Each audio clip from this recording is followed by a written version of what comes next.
So, I know it just happened and it's like new news, but I was just, you know me, I'm impatient. I like to know who knows what got around.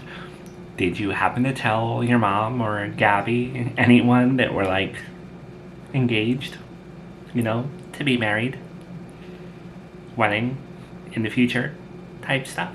Nah, I didn't mention the engagement to my mom because, there's been so much going on, I kind of forgot. So that kind of, not trying to be insecure, but that kind of comes off to me as like, it doesn't matter.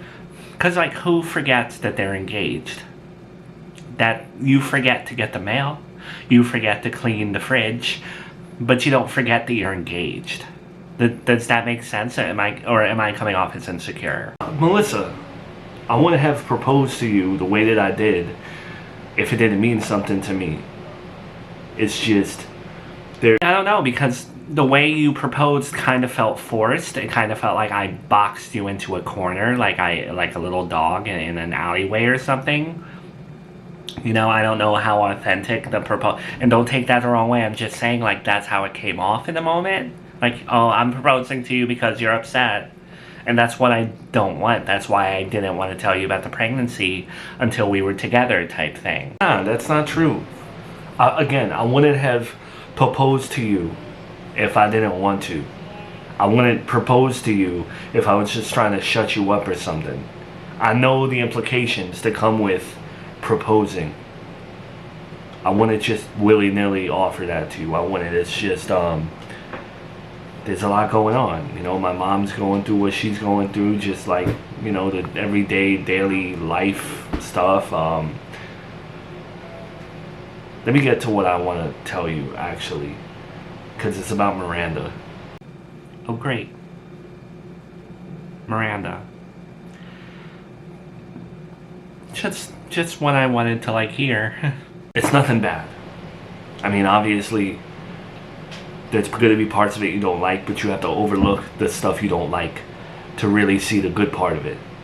And everything that I'm about to tell you is 100% truthful, and then we can move on from it. I have to tell you, as your fiance, I can't hide anything from you. I can't not tell you something.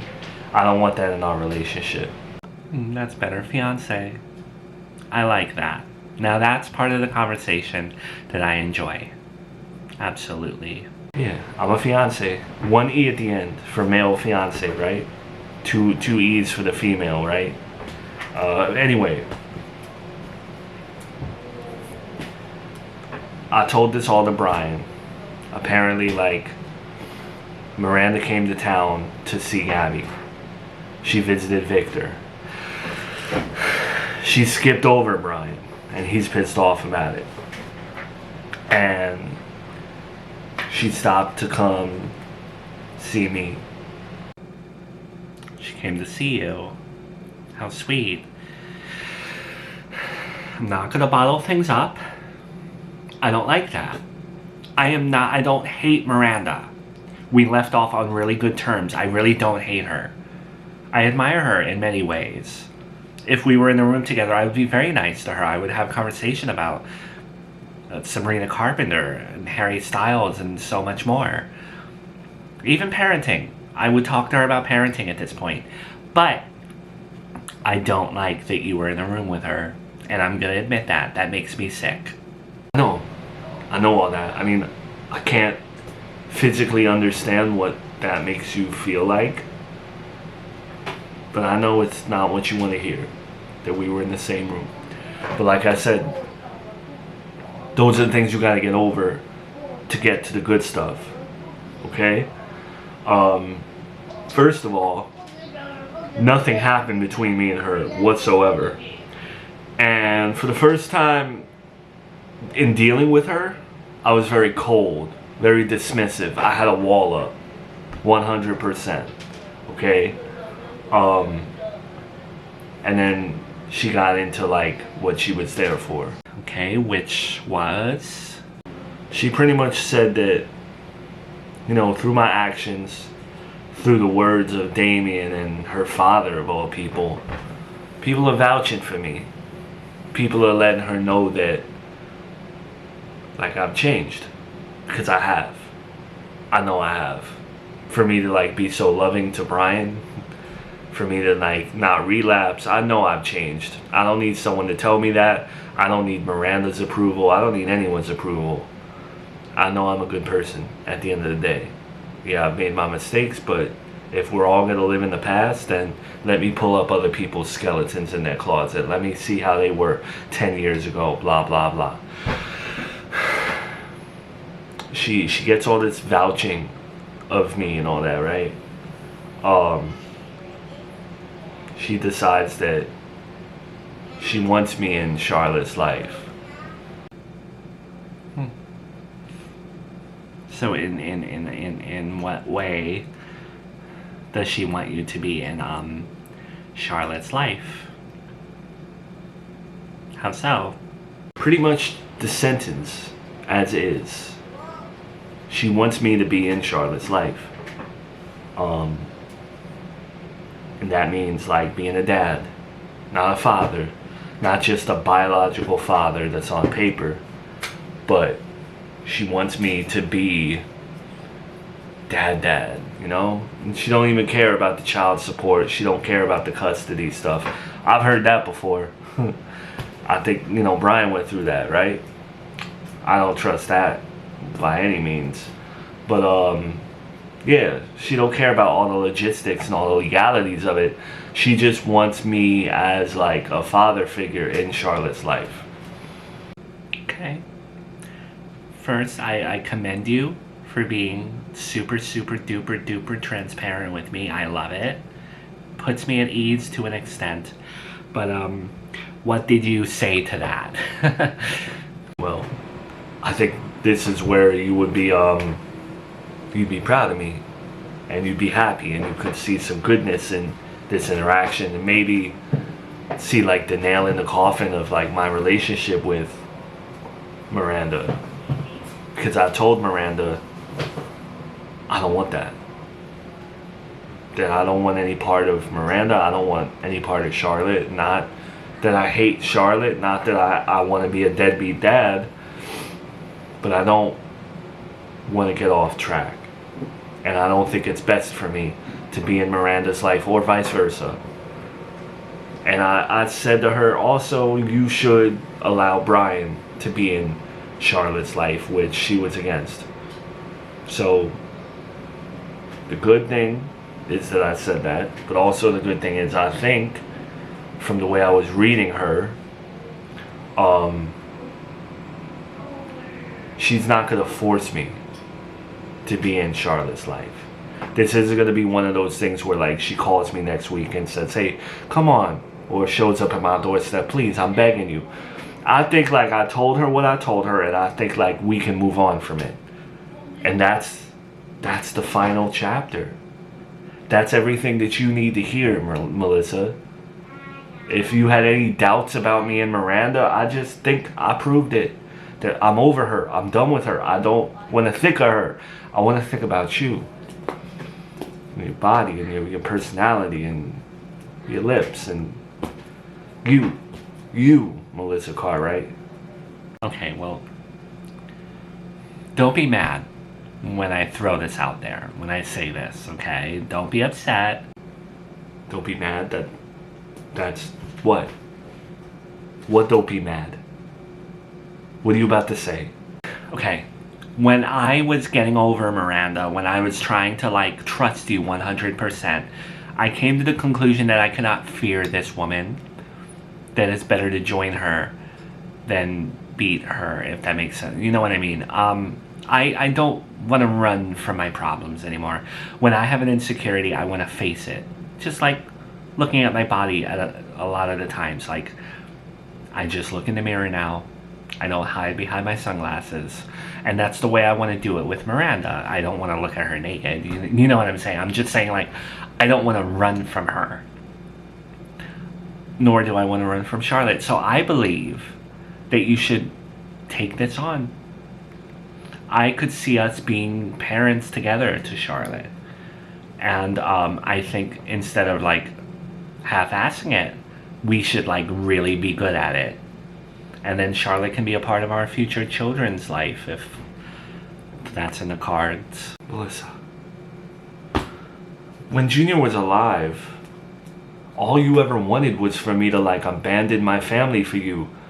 And all you've ever said was, I don't want Miranda in your life, and now you're back. It's more for like redemption. We are both people who are looked at like we can't handle kids. And me personally, like, I have a lot to redeem myself for. You too though. But like, I don't know. There's a stigma next to me. And if we could like raise Charlotte and be good parents and give no reason for anyone to ever look at us like we're street rats. Like, no. Look, I see where you're coming from, and you want to redeem yourself because of what you did in the past and how you come off as a mother. And I know that there's a perception out there of you with kids and how you are as a parent. And I'm sure when you got pregnant, not to touch this, but I'm sure when you got pregnant, there were people out there who were like, no way. She's not fit. You know what I mean? I get that you have a perception, but it does not matter. Baby, I don't need you to redeem old Melissa. You already have. You definitely don't need to redeem yourself through Charlotte and through us parenting or whatever. No, but also, Joey, at the end of the day, she is your daughter. And my dad never regretted the way he treated me or anything like that. Nor did my mom for her mental health crap, whatever. But I know you. You sit there all tough and gruff, and you say you don't want to be part of her life, but I know deep down that you might. And I want to prove to you that I can love that girl just as you do. That she may even like mistake me for mommy one day. I already put my foot down. I already showed Miranda the door.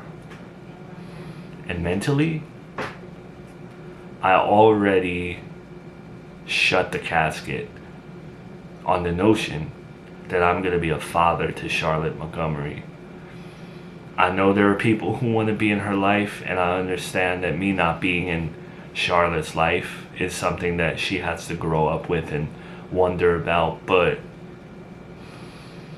she'll one day also understand that me being around Miranda is not good.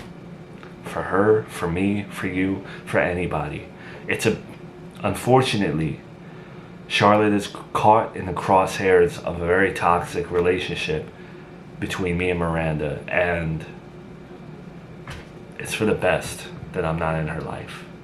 Are you sure you're okay? You had your stomach pumped, nearly passed out, and with your medical history that I didn't know about, is it really safe for you to be home and not under a doctor's care? I'm fine. I'm really okay. I mean, I've seen better days, but I just can't. What I can't get past is how a drink that you buy from the grocery store can make you so ill. That's what I want to get down to the bottom of. I know, and I think what we need to do is look into whatever brand that was that you drank and sue them, contact them. And didn't Melissa also take a swig from the same brand? And maybe it was a bad batch. Maybe something at the factory got contaminated, and maybe we were the people who discovered what needs to be recalled. Because every recall starts somewhere. Alright, well, we've been through a lot today, and I just want to be around my kids. I don't mind you being here, but I did call Gabby. I just wanted to let you know that. Okay. That's fine. You know, I no longer have any qualms with her. I'm just So glad you're okay. It's these things happen and you just have to chalk it up to bad food poisoning. Unfortunately, cases like these happen all the time. There's really nothing you can do. You are at the mercy of the universe. No. You were here by the grace of God. Because I have like a hunch, just an instinct in my stomach and my chest that tells me whatever you drank would have killed a normal person. Definitely would have wiped them out, full dose. You know what I'm hypothetically like, just the way that the doctors were talking about how it was almost like you had ingested bleach and somehow survived. I am now well aware of how unique you are. You're not only a strong woman and a strong mom, but there's something else. And I truly do believe that God put us together for a reason and has put you in front of me for a reason. You're like the eighth wonder of the world. The sheer...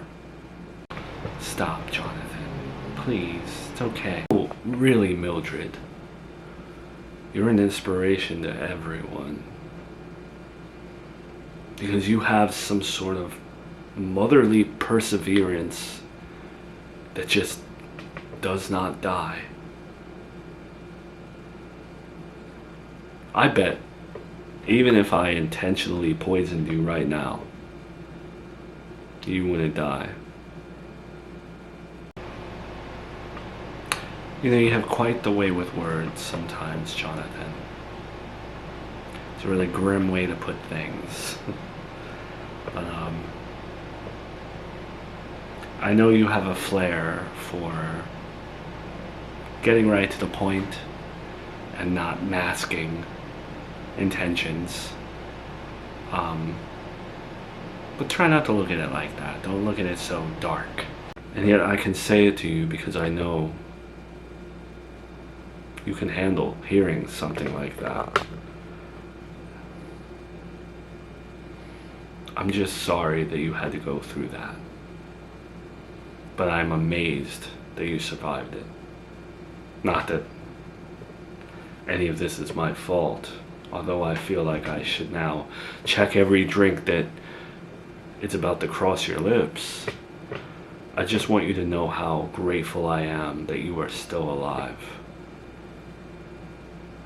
And if Melissa got from the same batch that you did, whatever drink brand you had,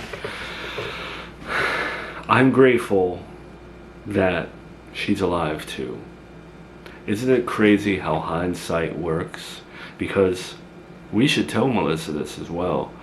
She's probably so devastated about what happened to her pregnancy, but look at what else could have happened. She might not be here right now to have more babies. So, well, again, that's one way to look at it. I do enjoy these perspectives because they distract me from the discomfort that I'm in right now. Yeah. I love you, Mill. And like I said, I'm always going to look after you. I am kicking myself that this happened. I know I can't prevent the world from making you sick, but I do feel like this is somehow my fault, and I'm so sorry.